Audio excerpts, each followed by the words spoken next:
नमस्कार, कृष्णा क्लासेस में आपका बहुत बहुत स्वागत है। आज इस वीडियो में हम बीए 5th सेमेस्टर के पेपर फर्स्ट की यूनिट 6 का टॉपिक क्लियर करेंगे, नियो क्लासिज्म।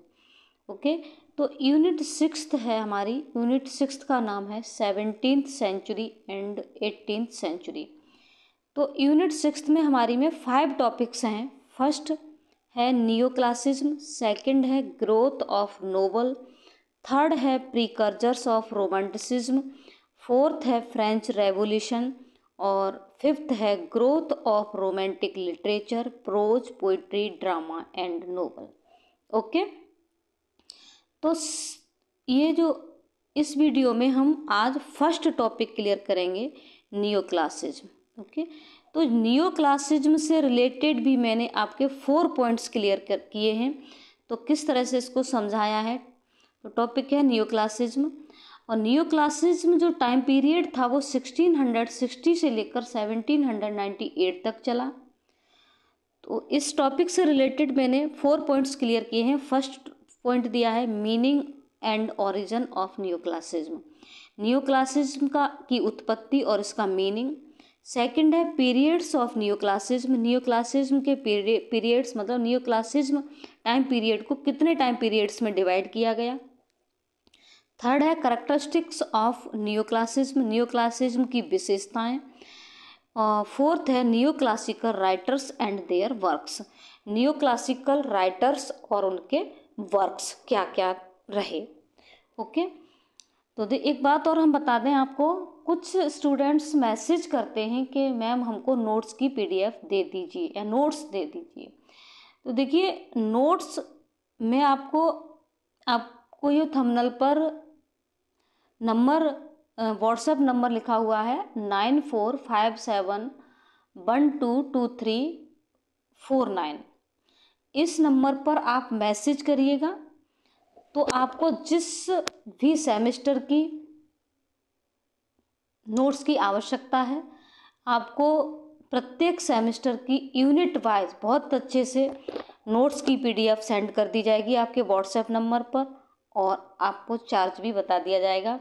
आप मैसेज करेंगे इसी नंबर पर 9457122359 पर। ओके, तो बहुत सारे बच्चे परेशान रहते हैं कि मैम नोट्स दे दीजिए, नोट्स दे दीजिए, कैसे भी दे दीजिए। तो आपको बड़े तरीके से यूनिट वाइज प्रत्येक सेमेस्टर की, जिस सेमेस्टर में आप पढ़ रहे हैं उस सेमेस्टर की आपके व्हाट्सएप नंबर पर पीडीएफ सेंड कर दी जाएगी और आप अपना कंप्यूटर से निकलवा लें। ओके, तो देखेंगे आगे।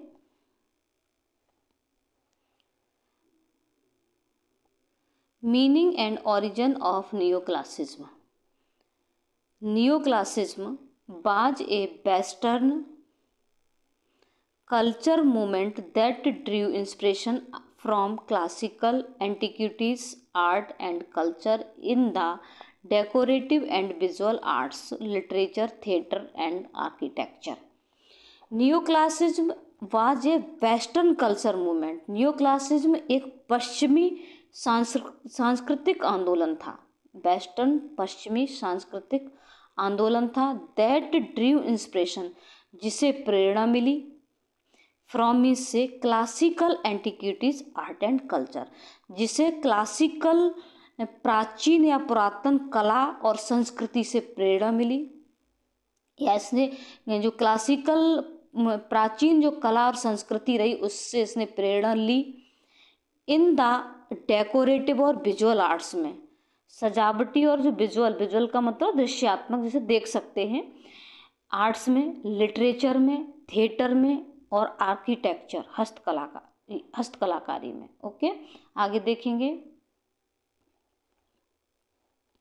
The word neo means new, neo शब्द का अर्थ है new, and classical refers to the Roman and Greek classics, और क्लासिकल शब्द का मतलब है रोमन और ग्रीक क्लासिक्स। रोमन और ग्रीक जो फेमस ग्रंथ थे इसको रेफर करता है क्लासिकल शब्द। देयरफॉर इसलिए neo classical literature modelled it's writing after Greek and Roman forms. समझने की कोशिश करना। तो जो नियो क्लासिकल जो साहित्य था उसने मॉडल्ड किया, मतलब रूप दिया, मॉडिफाई किया इट्स राइटिंग, अपनी राइटिंग को, अपनी लेखनी को, after Greek and Roman forms, Greek और रोमन फॉर्म में, ग्रीक और रोमन रूप में, या ग्रीक और रोमन रूप में, या उसी तरीके से या उसी लहजे में अपनी राइटिंग्स को मॉडल्ड किया, रूप दिया या बनाया। It completely justify the name of the era, यह कम्प्लीटली जस्टिफाइज करता है द नेम मीन्स नाम को, ऑफ द एरा, इस युग के नाम को पूरी तरह से ये जस्टिफाई भी करता है कि कुछ नया इसने कुछ इसमें डाला। Neo classicism originated in Rome but spread throughout Europe as artists were influenced by Greco Roman artistic principles. तो neo classicism originated, neo classicism की उत्पत्ति हुई इन रोम, कहाँ हुई थी? रोम में हुई थी। बट लेकिन स्प्रीड, ये स्प्रीड कर गया थ्रू आउट यूरोप, पूरे यूरोप में ये स्प्रीड कर गया नियो क्लासिज्म। एज, जैसा कि आर्टिस्ट वर इन्फ्लुएंस्ड, आर्टिस्ट जो थे, कलाकार जो थे, इन्फ्लुएंस्ड हुए, प्रभावित हुए by Greco Roman artistic principle, Greco Roman जो आर्टिस्टिक सिद्धांत थे उनसे ये प्रभावित हुए artist. It happened around the same time, यह उसी समय घटित हुआ, ऐसा तब हुआ, और मतलब उस रूप में, as the age of enlightenment, और ये एज ऑफ एनलाइटमेंट के रूप में घटित हुआ। एज ऑफ एनलाइटमेंट का मतलब एक प्रबोधन के युग के रूप में, एक शिक्षा के युग के रूप में, एंड इंटेलेक्चुअल मूवमेंट, और एक बौद्धिक आंदोलन के रूप में, that dominated European thought in the 18th century, that जो डोमिनेटेड कर गया यूरोपियन थॉट, एक यूरोपियन थॉट के रूप में, यूरोपियन विचार के रूप में, इन 18th सेंचुरी, 18वीं शताब्दी में।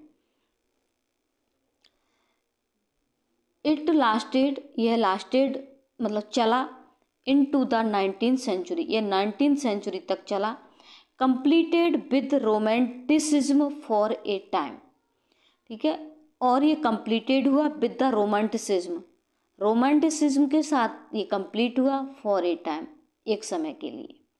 इवन टुडे, आज भी the effects and influence of new classicism can be seen in the architecture, आज भी नियो क्लासिज्म के इफेक्ट और इन्फ्लुएंस को आर्किटेक्चर के क्षेत्र में देखा जा सकता है। This era of literature ended with the publication of the lyrical ballads in 1798 by William Wordsworth, और यह साहित्य का यह युग, दिस इरा ऑफ लिटरेचर, साहित्य का यह युग विलियम वर्ड्सवर्थ के द्वारा 1798 में लिरिकल बैलेड्स के पब्लिकेशन के साथ इसका अंत हुआ। Ended with the publication lyrical ballads in 1798 by William Wordsworth. Okay, the literary movement, साहित्यिक आंदोलन, लिटरेरी मूवमेंट साहित्यिक आंदोलन, नोन जाना जाता है as neo classicism, neo classicism के रूप में, इज फेमस, प्रसिद्ध हुआ, फॉर इट्स अटेम्प्ट्स, अपने प्रयास के लिए, टू इमिटेट करने के जो प्रयास के रूप में, Greek and Roman styles, Greek और रोमन जो शैलियाँ थीं उनको इमिटेट करने के अटेम्प्ट्स के रूप में ये फेमस है, मतलब ग्रीक और रोमन जो शैलियाँ रहीं उनकी इसने नकल की। नेक्स्ट देखेंगे, आगे देखेंगे periods of neo classicism, neo classicism के periods of neo classical are divided into 3 periods. Neo classical period जो था वो 3 पीरियड्स में डिवाइडेड है। तो देखेंगे कौन कौन से 3 पीरियड्स में डिवाइडेड है। आप पेपर में चाहें तो इसी तरह से डायग्राम बनाकर समझा सकते हैं, तो एग्जामिनर और ज़्यादा इम्प्रेस होगा आपसे। Period of neo classicism,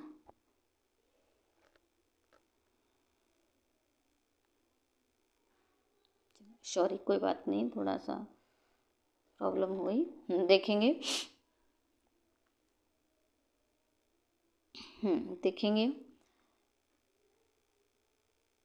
periods of न्यूक्लासिज्म के पीरियड ऐसा लगाएंगे यहाँ, ठीक है, पीरियड्स। तो न्यूक्लासिकल को या क्लासिज्म को 3 टाइम पीरियड्स में डिवाइड किया गया। फर्स्ट है रेस्टोरेशन पीरियड, जिसे एज ऑफ ड्राइडेन भी कहते हैं। सेकंड है ऑगस्टन एज, जिसे एज ऑफ पोप कहते हैं, एज ऑफ पोप भी कहते हैं। और थर्ड है ट्रांजिशनल पीरियड, जिसे एज ऑफ जॉनसन कहते हैं। ओके, तो रेस्टोरेशन पीरियड जो था, जिसे एज ऑफ ड्राइडेन कहते हैं, ये 1660 से लेकर 1700 तक चला। 1660 से लेकर 1700 तक चला। कौन सा पीरियड? Restoration period. ओके, या ड्राइडेन, एज ऑफ ड्राइडेन। और फिर ऑगस्टन पीरियड जो था, जिसे एज ऑफ पोप कहते हैं, ये 1700 से लेकर 1750 तक, कहीं कहीं इसको 1745 भी दिखाया गया है, माना गया है। और इधर है ट्रांजिशनल पीरियड, ये एज ऑफ जॉनसन, ये 1750 से लेकर के 1798 तक चला। ओके, अब देखिए रेस्टोरेशन जो पीरियड है, इसको एज ऑफ ड्राइडेन क्यों कहते हैं, ऑगस्टन पीरियड है जिसे एज ऑफ पोप क्यों कहते हैं, और ट्रांजिशनल पीरियड है इसको एज ऑफ जॉनसन क्यों कहते हैं। आप ये तो जानते हैं किसी युग का नाम भाई उसके प्रतिनिधि के नाम पर ही पड़ता है, कि इसका मतलब ये मान लीजिए ड्राइडेन, पोप और जॉनसन ये इस युग के प्रतिनिधि रहे, रिप्रेजेंटेटिव। तो ये मान लीजिए Dryden is a representative and dominant figure of this period. Okay, देखेंगे तो फर्स्ट को सबसे पहले क्लियर करेंगे, रेस्टोरेशन पीरियड को। ओके, फर्स्ट है restoration period age of Dryden, जो 1660 से लेकर 1700 तक चला। Dryden is the representative and dominant figure of this period. Dryden जो हैं वो रिप्रेजेंटेटिव हैं, प्रतिनिधि हैं, एंड प्रोमिनेंट फिगर हैं of this period. That is भाई इसी कारण या इसीलिए restoration period is called age of Dryden. इसीलिए रेस्टोरेशन पीरियड को एज ऑफ ड्राइडेन भी कहा जाता है। Okay, following King Charles first assassination the monarchy was restored.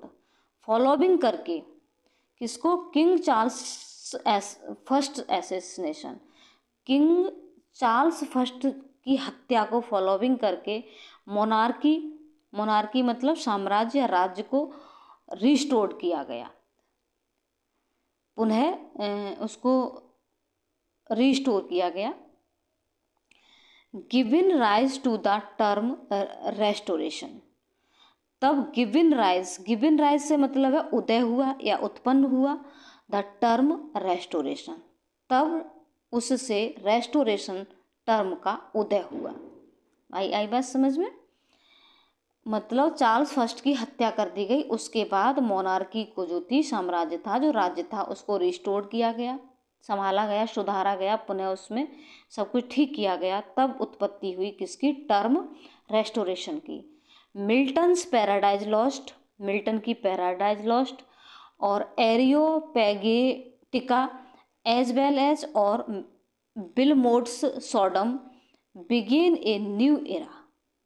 ठीक है, जो मिल्टन्स की पैराडाइज लॉस्ट जो पोएम है और एरियोपेगेटिका जो है पोएम है, एज वेल एज विलमोट्स का जो सॉडम जो एक क्लोसेट ड्रामा है जो 1684 में पब्लिश हुआ था, इसने आरंभ किया ए न्यू एरा, एक नया युग आरंभ किया।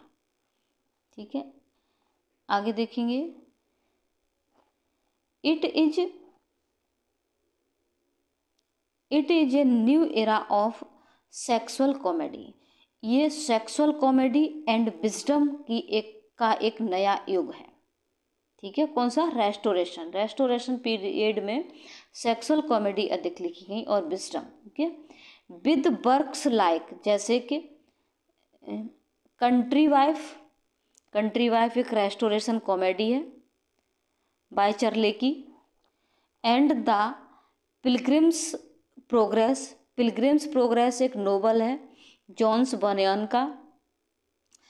वाइल, जबकि राइटर्स सच एज, लेखक जैसे कि Richards Blackmore wrote King Arthur, जैसा कि जो राइटर्स थे जैसे कि रिचार्ड ब्लैकमोर और किंग आर्थर।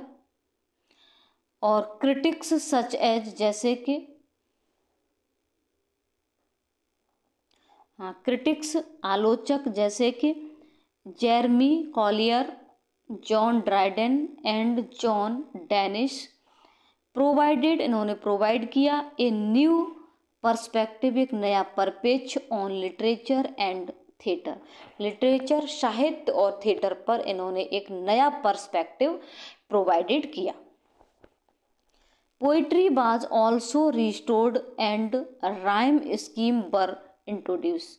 रेस्टोरेशन पीरियड में जो था वो पोइट्री को रिस्टोर्ड किया गया और राइम स्कीम को इंट्रोड्यूस किया गया। राइम स्कीम तो जानते होंगे पोइट्री में, A B B rhyme scheme होती है जो इंग्लिश और Italian. Poetry writing in the form of iambic pentameter was popular among both writers and readers. Poetry writing जो थी form of iambic pentameter, iambic pentameter में जो poetry थी वो पॉपुलर हुई। किसके बीच में पॉपुलर हुई? Among both writers and readers, writers और रीडर्स के बीच में। Odes and pastorals were adopted, odes और पेस्टोरल्स एडॉप्टेड किए गए as new modes, new modes के रूप में, नई प्रकार के रूप में, नई रीति के रूप में ऑफ कम्युनिकेशन, कम्युनिकेशन की। ओड और पेस्टोरल्स को भी अडॉप्टेड किया गया था रेस्टोरेशन पीरियड में न्यू मोड्स के रूप में, न्यू मोड्स ऑफ कम्युनिकेशन के रूप में। Okay. The majority of the poetry was realistic and satiric. Majority of the poetry, अधिकांश पोइट्री कैसी थी? रियलिस्टिक थी, वास्तविक थी, और सैटरिक थी मतलब व्यंग्यात्मक थी। With John Dryden, John Dryden के साथ, डोमिनेटिंग बोथ जेनरे, और जॉन ड्राइडन के साथ दोनों जेनरे ने क्या किया? डोमिनेटेड किया। He further classified poetry into 3 categories. उन्होंने, जॉन ड्राइडन ने क्या किया? आगे पोइट्री को 3 कैटेगरीज में भी क्लासिफाइड किया, 3 कैटेगरी में भी क्लासिफाइड किया। फेबल्स, फेबल्स होती है एक नीति कथा या नीतिपूर्ण कविताएं। Political satire and doctrinal poems. Doctrinal का मतलब होता है सिद्धांतपूर्ण शिक्षाप्रद पोएम्स। आगे देखेंगे देखेंगे स्विफ्ट्स सटायर्स। स्विफ्ट के जो सटायर्स थे, व्यंग्यात्मक वर्क्स थे, एज वेल एज और अर्ली नोवेल्स, प्रारंभिक उपन्यास ऑफ सैमुअल रिचर्डसन। यहाँ थोड़ा फ्लैश मार गया है। Samuel Richardson and Henry fielding were popular, ये पॉपुलर थे। सेकंड है ट्रांजिशनल पीरियड, जिसे एज ऑफ जॉनसन भी कहते हैं, इसको देखेंगे। तो जैसा कि हम जानते हैं जो ट्रांजिशनल पीरियड है उसे एज ऑफ जॉनसन कहते हैं। और एज ऑफ जॉनसन क्यों कहेंगे? क्योंकि ये जो टाइम पीरियड है वो इसके रिप्रेजेंटेटिव हैं। ठीक है। 1 पेज क्या स्किप्ट हो गया ऐसा लग रहा है। देखेंगे, देखो थोड़ा उधर 3rd पर हमारा पेज निकल आया, लेकिन यहाँ पढ़ेंगे हम ऑगस्टन पीरियड। ठीक है। 2nd टॉपिक देखेंगे ऑगस्टन पीरियड, उधर थोड़ा मिस्टेक हो गई, 3rd पेज आ गया। तो ऑगस्टन पीरियड जिसे एज ऑफ पोप कहते हैं, ठीक है, जो 1700 से लेकर के 1750 तक चला। तो इसे जैसा कि ऑगस्टन पीरियड है उसे एज ऑफ पोप इसलिए कहते हैं क्योंकि ये पोप अलेक्जेंडर पोप जो कौन थे, वो representative of this period, okay, representative of this period and prominent figure of this period, okay. देखेंगे literature during the Augustan age is generally realistic, satirical and moral. Literature साहित्य during the Augustan age के दौरान is generally सामान्य तौर पर कैसी थी, realistic थी, वास्तविक थी, सैटिरिकल थी, व्यंग्यात्मक थी, एंड मॉरल और नैतिक थी। साहित्य जो था वो ऑगस्टन टाइम पीरियड में कैसा था, रियलिस्टिक था, सैटिरिकल था और मॉरल था। Authors such as James Thomson जैसे राइटर्स जो थे, उन्होंने कंटिन्यू रखा टू एक्सप्रेस करना एक कंसर्न, अपना एक चिंता, अपना एक विचार for the study of nature and science और प्रकृति, नेचर की स्टडी के लिए अपने कंसर्न को एक्सप्रेस करना कंटिन्यू रखा इन हिज राइटिंग्स, अपनी लेखनी में। इन दिस पीरियड, इस पीरियड में पोइट्री इज सेंसिबली स्ट्रक्चर्ड, इस टाइम पीरियड में पोइट्री को सेंसिबली स्ट्रक्चर्ड किया गया, मतलब सेंसिबली का मतलब बड़ी ही समझदारी के साथ, बड़ी ही बुद्धिमानी के साथ स्ट्रक्चर्ड किया गया, उसको एक रूप दिया गया। एज एविडेंस्ड, एक गवाह या सबूत या विटनेस के रूप में, बाई पोप्स वर्क, पोप के वर्क के सबूत के रूप में, एक क्लियर जो एविडेंस किया गया, क्लियर किया गया या गवाह के रूप में प्रस्तुत किया गया बाई पोप्स वर्क, पोप के वर्क्स के द्वारा। एंड द मोक एपिक, और मोक एपिक वर्ष ऐसे पंक्तिबद्ध निबंध आर कॉमन फॉर्म्स थी। English pros style of the Augustan age is significantly affected by Daniel Defoe's journals। English pros style of the Augustan as की अंग्रेजी गद्य शैली सिग्निफिकेंटली महत्वपूर्ण रूप से अफेक्टेड हुई, प्रभावित हुई डैनियल डीफो के जर्नल्स के द्वारा, ऐसे कलेक्शन के द्वारा और पीरियडिकल्स जो ऐसे लिखे जाते हैं ना, लाइक द स्पेक्टेटर्स जैसे जो पीरियडिकल्स थे उनके द्वारा। आगे देखेंगे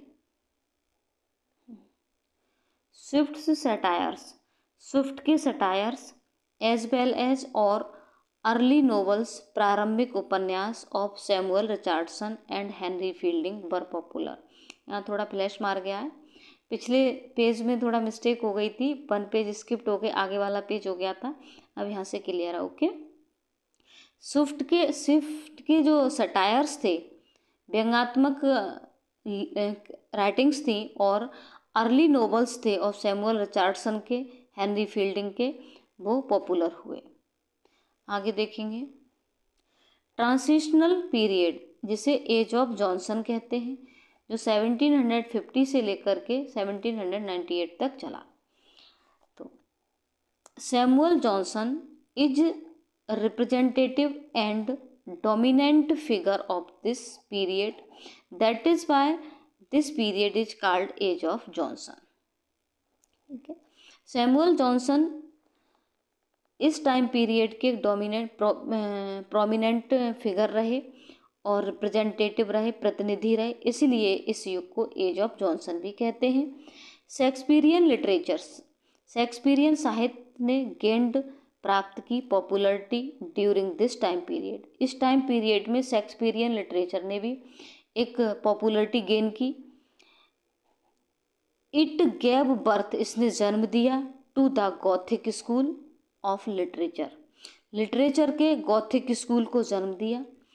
दिस एरा एम्फेसाइज्ड, इस युग ने जोर दिया, क्वालिटीज सच एज जैसे बैलेंस, रीजन और इंटेलेक्ट ध्यान देंगे। ठीक है, ऑगस्टन पीरियड में जो वो ट्रांजिशनल पीरियड में 3 चीज़ों को ध्यान एम्फेसाइज्ड किया गया था, बैलेंस, रीजन और इंटेलेक्ट। बैलेंस संयम, संतुलन, रीजन विवेक, इंटेलेक्ट बौद्धिकता। आगे देखेंगे। Samuel Johnson made a massive literary contribution that has benefited everyone। Samuel Johnson जो थे उन्होंने एक मैसिव लिटरेरी कंट्रीब्यूशन दिया, अत्यधिक, बहुत अधिक साहित्यिक योगदान दिया, दैट हैज़ जिसने बेनिफिटेड किया, लाभान्वित किया, एवरीवन प्रत्येक को। इट इंक्लूड्स इसमें इंक्लूड है डिक्शनरी ऑफ इंग्लिश लैंग्वेज, बहुत इम्पोर्टेंट है यहाँ पर, यहीं से ऑब्जेक्टिव क्वेश्चन बनते हैं आपके। Dictionary of the English language, इसमें वह कौन है डिक्शनरी, इसमें क्या इंक्लूड है, dictionary of the English language, which was the first published in 1755 में, prior to the publication of the Oxford English dictionary in 1928। Prior, prior का मतलब पूर्ववर्ती, पहले में या शुरू में आने वाला, मतलब शुरू में ही। पब्लिकेशन प्रकाशन of the Oxford English dictionary जो 1928 में पब्लिश हुई, उससे पूर्व।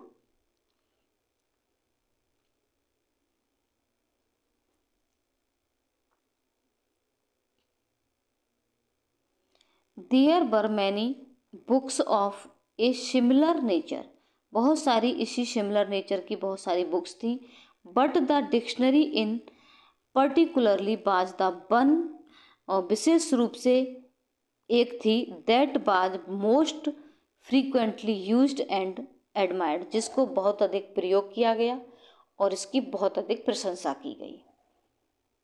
आगे देखेंगे। नेक्स्ट है कैरेक्टरिस्टिक्स ऑफ नियोक्लासिकल एज या नियोक्लासिज्म। नियोक्लासिकल एज की विशेषताएं या नियोक्लासिज्म की विशेषताएं। Characteristics of neoclassicism are as order and structure. First है order and structure. Neoclassical texts follow strict formal structure. Neoclassical texts जो थी उन्होंने फॉलो की स्ट्रिक्ट फॉर्मल स्ट्रक्चर को, स्ट्रिक्ट फॉर्मल स्ट्रक्चर को फॉलो किया उन्होंने। It is different from the looser structure of the Renaissance period, ये डिफरेंट है, अलग है फ्रॉम इससे looser structure of Renaissance period. Renaissance period का जो लूजर स्ट्रक्चर था उससे ये अलग था। आगे देखेंगे। Next discussion of social issues. Social issues का डिस्कशन रहा इस टाइम पीरियड में।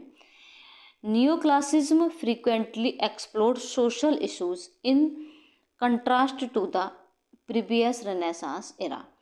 नियोक्लासिज्म फ्रीक्वेंटली एक्सप्लोर्ड, नियोक्लासिज्म ने फ्रीक्वेंटली क्या किया, एक्सप्लोर किया, अन्वेषण की, खोज की, किसकी, सोशल इशूज को एक्सप्लोर किया, सामाजिक मुद्दों को। इन कंट्रास्ट, इसके विपरीत, to the previous renaissance era, previous प्रारंभिक रेनेसांस युग, विच फोकस्ड जिसने फोकस किया, ऑन द इंडिविजुअल्स, इंडिविजुअल्स पर फोकस किया। This was the reflection of the social revolution, ये सोशल रिवॉल्यूशन सामाजिक आंदोलन का रिफ्लेक्शन था। टेकिंग प्लेस जो घटित हुआ at the time in the Europe, Europe में उसी समय ये घटित हुआ था। थर्ड है फ्लॉड कैरेक्टर्स। फ्लॉड कैरेक्टर्स का मतलब होता है, फ्लॉड से मतलब होता है एक तरह से त्रुटिपूर्ण या सदोष, जिसमें त्रुटि हो, दोष हो, त्रुटिपूर्ण या सदोष। The interest in humanism, humanism में इंटरेस्ट, आनंद, दैट इमर्ज्ड जो आया या प्रवेश किया, ड्यूरिंग द रेनेसांस, रेनेसां के दौरान, बाज मॉडर्नाइज जिसको जिसका मॉडर्नाइज किया गया, जिसका नवीनीकरण किया गया बाई नियो क्लासिज्म के द्वारा। द इंटरेस्ट इन ह्यूमनिज्म में इंटरेस्ट जिसने इमर्ज किया, जो आया during the renaissance time period में, जिसको मॉडर्नाइज किया गया नियो क्लासिज्म के द्वारा। Humans were viewed as inherently morally good in renaissance literature. Humans were viewed as inherently, तो व्यूड एज इनहेरेंटली मतलब स्वाभाविक रूप से जो ह्यूमंस थे, जो मानव थे, वो स्वाभाविक रूप से उनको मॉरली गुड देखा गया, मतलब स्वाभाविक रूप से देखा गया। कैसा? मॉरली गुड, नैतिक रूप से good in renaissance literature, renaissance साहित्य में। वेयरएज जबकि न्यू क्लासिकल वर्क्स था, उसने देखा ह्यूमंस को एज मच मोर फ्लाउड, बहुत अधिक फ्लाउड देखा, सदोषपूर्ण देखा मतलब त्रुटिपूर्ण देखा, एंड न्यूएंस्ड देखा, न्यूएंस्ड का मतलब तुच्छ रूप में देखा या सूक्ष्म रूप में देखा, कैपेबल ऑफ डूइंग बैड और बुरा करने में सक्षम देखा, एज वेल एज गुड और अच्छा करने में सक्षम देखा। आ रही है बात समझ में? तो ये जो ह्यूमंस जो थे उनको इनहेरेंटली मॉरली गुड देखा गया रेनेसांस पीरियड में। रेनेसांस पीरियड में, जबकि न्यू क्लासिकल वर्क्स ने ह्यूमंस को सच एज मोर फ्लाउड देखा, न्यूएंस्ड देखा, कैपेबल ऑफ डूइंग बैड और एज वेल एज गुड। आगे देखेंगे। बोरोविंग फ्रॉम एंटीक्विटी से बोरोविंग करना, कुछ लेना, पुरातन या प्राचीनता से कुछ गेन करना। Neo classicism is distinguished by it's use of works. Neo classicism distinguished जाना जाता है bye it's use of works, use of works के लिए उसको डिस्टिंग्विश्ड एक महत्व दिया गया, मतलब महत्वपूर्ण माना गया। From ancient Greece and Rome as inspiration. Neo class फिर से देखेंगे। नियो क्लासिज्म इज डिस्टिंग्विश्ड मतलब इसे महत्वपूर्ण माना गया, bye it's use of works, अपने यूज ऑफ वर्क्स के लिए या के द्वारा। फ्रॉम एंशियंट ग्रीस और रोम, ग्रीक और रोम के से, एज इंस्पिरेशन के रूप में। नियो क्लासिज्म ने यूज किया ए वैरायटी ऑफ जनरेस, विधाओं की कई वैराइटीज को यूज किया, मेथड्स को यूज किया, थीम्स को यूज किया, फ्रॉम दिस टाइम पीरियड, इसी टाइम पीरियड से। ठीक है, इससे एंशियंट ग्रीक और रोम से उन्होंने, मतलब यहाँ सब जैसा कि हमारा हेडिंग कह रहा है, borrowing from antiquity in a modern setting में, मतलब मेथड्स, बहुत सारी वैरायटी ऑफ जेनरे, मेथड्स, थीम्स ली वहाँ से, लेकिन उसको जो सेटिंग दी वो एक मॉडर्न तरीके से दी, इन मॉडर्न सेटिंग। आगे देखेंगे। Emphasis on logic and rationality, emphasis जोर देना। Neo classical literatures central themes frequently portrait practical and logical point of views. Neo classical literature central themes, neo classical साहित्य की जो सेंट्रल थीम्स होती थी, frequently portrait, उनका वर्णन किया जाता था, उनका चित्रण किया जाता था प्रैक्टिकल और लॉजिकल पॉइंट ऑफ व्यू से। ठीक है, प्रयोगात्मक और तार्किक पॉइंट ऑफ व्यू से उनका चित्रण किया जाता था, उनका वर्णन किया जाता था।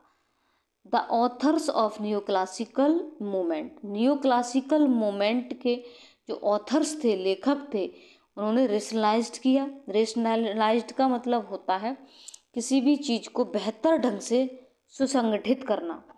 रियलिटी को इन देयर राइटिंग, अपनी राइटिंग में एम्फेसाइजिंग, जोर देकर, द अंडरस्टैंडेबल, अंडरस्टैंडेबल मतलब स्पष्ट रूप से, सुबोध रूप से, रेदर देन द इलॉजिकल, अतार्किक से अधिक। उन्होंने अंडरस्टैंडेबल जो चीज़ें थी उनको एम्फेसाइज करके अपनी राइटिंग्स में उन्होंने रियलिटी को रेशनलाइज्ड किया।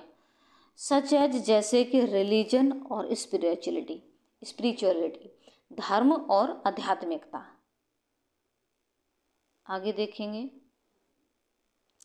सम new classical writers and their works, कुछ न्यू क्लासिकल राइटर्स और उनके works.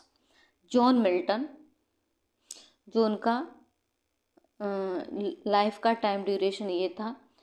Paradise lost, an epic poem of 10,000 lines that follow the writers Homer and Virgil.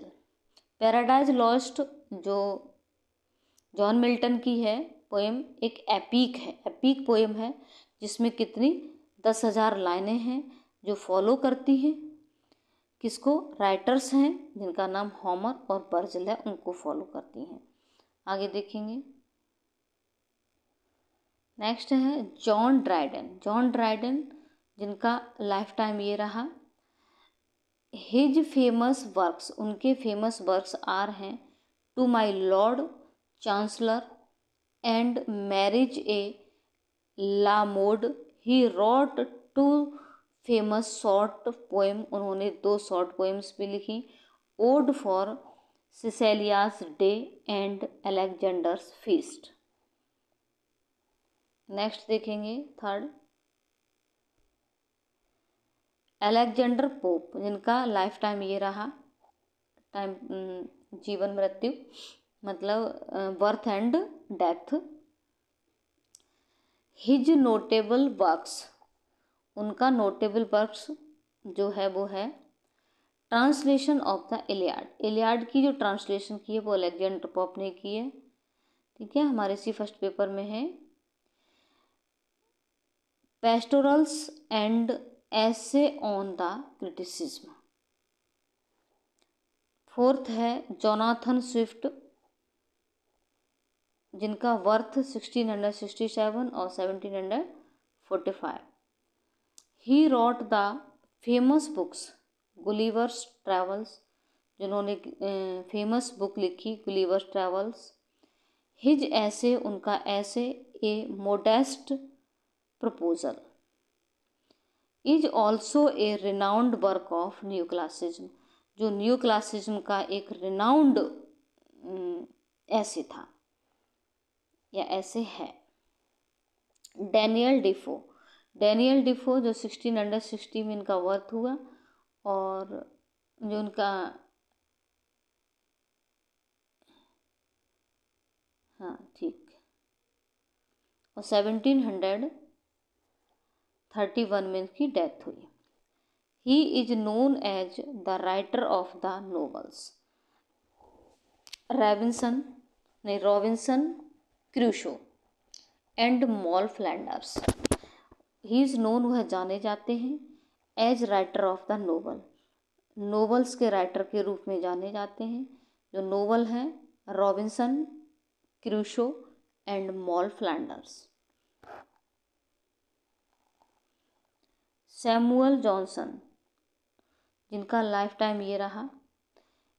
A dictionary of the English language is his most famous work, उनका most famous work है। During new classicism, new classicism के दौरान।